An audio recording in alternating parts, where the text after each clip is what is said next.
পঞ্চগড়ে দেশের সর্বনিম্ন তাপমাত্রা রেকর্ড হয়েছে 11 ডিগ্রি সেলসিয়াস, যা ডিসেম্বরের শুরুতেই শীত বাড়ার ইঙ্গিত দিচ্ছে।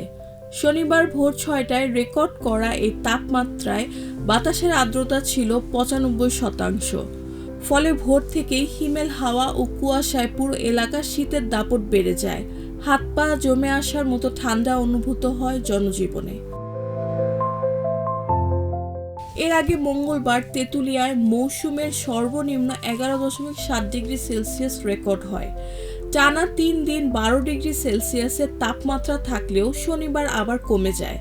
ঘন কুয়াশায় সড়কের দৃশ্যমানতা কমে যাওয়ায় যানবাহনকে হেডলাইট জ্বালিয়ে ধীর গতিতে চলতে হয়েছে।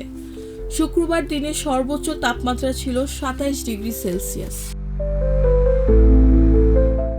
শনিবার সকালে জেলার বিভিন্ন এলাকায় হালকা কুয়াশা ছড়িয়ে থাকতে দেখা যায়। প্রয়োজন ছাড়া মানুষ ঘর থেকে বের হচ্ছেন না। কেউ গরম কাপড় পরে কাজে বের হলেও অনেকে শীতের তীব্রতায় ঘরে অবস্থান করছেন। রোদ উঠলেও তাপ মিলছে না। ডিসেম্বরের শুরুতেই এই অবস্থা, এর মানে সামনের দিনগুলোতে শৈত্যপ্রবাহের আশঙ্কা রয়েছে।